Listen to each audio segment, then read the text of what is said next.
दोस्तों, मैं आपको यहाँ पे एक छोटा से संदेश देना चाहता हूं कि कभी कभी ना लोगों को लगने लगता है कि यार ये तो मुझे जानता ही नहीं है, ये तो मुझे पहचानता ही नहीं है, ये तो मेरा वैल्यू ही नहीं करता है। आपको ऐसा लगेगा कि जब बाहर के लोग आपके ना उस तरीके से आप पे ट्रस्ट नहीं करेंगे। तो मैं आपको एक बात बता रहा हूं कि आप क्या है यहाँ पे। मैं एक छोटा से स्टोरी है, उस स्टोरी के माध्यम से आपको समझाना चाहता हूं कि आपकी वैल्यू क्या है।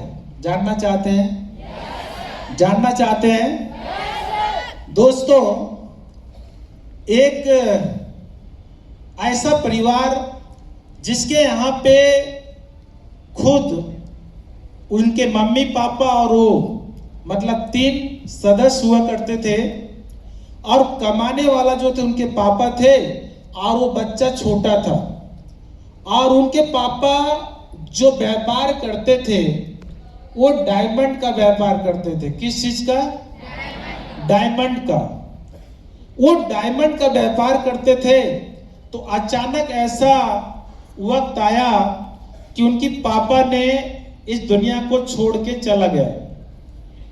जब इस दुनिया को छोड़ के चला जाता है तो उनकी मम्मी बोलती, बेटा घर में तो कुछ है नहीं इतना ज्यादा, हम लोगों को आगे अगर गुजर बसर करना है तो कहीं ना कहीं हमें पैसे की जरूरत है, और हमारे पास कुछ ऐसा है नहीं जो हम आगे कर सके। बट आपके पापा जो बिजनेस करते थे ना, उस बिजनेस में कुछ ऐसे पत्थर्स हैं जो छोड़ के गए हैं। चलो देखते हैं वो क्या है और उसकी क्या कीमत है। तो उन्होंने क्या किया कि अपने बेटे का बोला कि बेटा तुम ऐसा काम करो कि इस पत्थर को लो और सबसे पहले इसको ले जाके तुम मार्केट में पता करो कि इसकी कीमत क्या है। बात समझ में आ रहा है? इसकी कीमत क्या है? तो बच्चा सबसे पहले जाता है, एक सब्जी वाले के यहाँ जाता है मार्केट में। उन सब्जी वाले भैया से बोलता है कि भैया ये ना हमारे पास एक पत्थर है, इसको हम बेचना चाहते हैं, इसका कीमत क्या होगा? तो सब्जी वाला जो होता है ना, वो बोलता है कि बेटा ऐसा है कि इसकी कीमत तो हम आपको बहुत नहीं दे सकते हैं, बट ये देखने में बहुत सुंदर है, ये बहुत अच्छा है, मैं इसको तौलने के लिए अपने पास रख सकता हूं। बाकी इसके बदले में अगर आप चाहोगे तो हम 2-4 मूलियां या सब्जियां आपको दे सकते हैं। उस सब्जी वाला, आप समझना, वो सब्जी वाला उस पत्थर की कीमत को समझ नहीं पा रहा था। वो सब्जी देना चाहता था उससे, क्योंकि उसकी कीमत उसको पता ही नहीं थी कि है क्या। वो समझ गया, बोला कोई नहीं, हम आगे जाते हैं। वो आगे किराने की दुकान पे जाता है, और किराने की दुकान पे जब जाता है तो बोलता है भैया ऐसा है, हमारे पास ये पत्थर है, इसकी कीमत क्या लगाएंगे? तो देखता है, देखने के बाद बोलता है कि ज्यादा नहीं, हम इसको आपको 200 रुपए दे सकते हैं। जब 200 रुपए की बात आती है तो उसको समझ आता है कहीं ना कहीं इसकी कीमत है। वो और थोड़ा बड़े अपर लेवल पे किराने की दुकान पे जाता है। जब वहां जाता है तो उसकी कीमत लगभग 500 रुपए लगती है। कितने का? 500। उसके बाद उसे समझ आ जाता है कि इसकी कीमत है।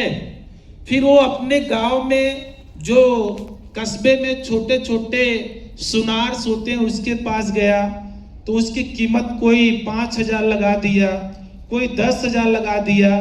तो उसको समझ आ गया।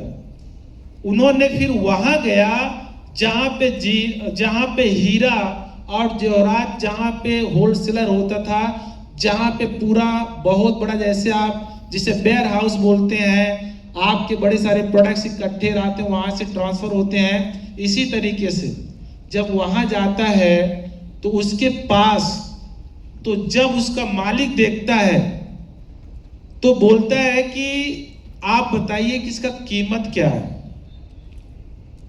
वो बोलता है कि बेटा आप जिस पत्थर को लेके आए हो ना, इसकी कीमत क्या है? वो बच्चा को देखता है नीचे ऊपर, वो बोलता है इसकी कीमत वो है कि अगर मैं पूरी दुकान खाली कर दूंगा तब भी इसकी कीमत हम नहीं चुका पाएंगे। बात समझ में आ रहा है? इसकी कीमत ये है कि अगर मैं पूरी दुकान का सामान दे दूंगा आपको तो इसकी कीमत ये है कि हम नहीं दे पाएंगे। मैं आपको समझाना चाहता हूं कि आप जिस बिजनेस में हो, जिस प्रोफेशन में हो, अभी आपको ना कोई समझ नहीं पाएगा, अभी आपकी कीमत कोई नहीं जान पाएगा, अभी आपको लोग ना समझ नहीं पाएगा, इसलिए क्योंकि आप अभी सक्सेस नहीं हो, अभी आप सफल नहीं हो। अभी लोग जहां आप सब्जियां लेने जा रहे हो, लोग आपका वैल्यू नहीं समझ रहा है। जहां पे आप राशन लेते हो आपको समझ नहीं पाएगा आपका वैल्यू। जिस घर से आए हो उस घर के लोग आपकी वैल्यू नहीं समझ पाएंगे। जिस कस्बे से आए हो उस कस्बे के आपके दोस्तों यारों आपको नहीं समझ पाएंगे।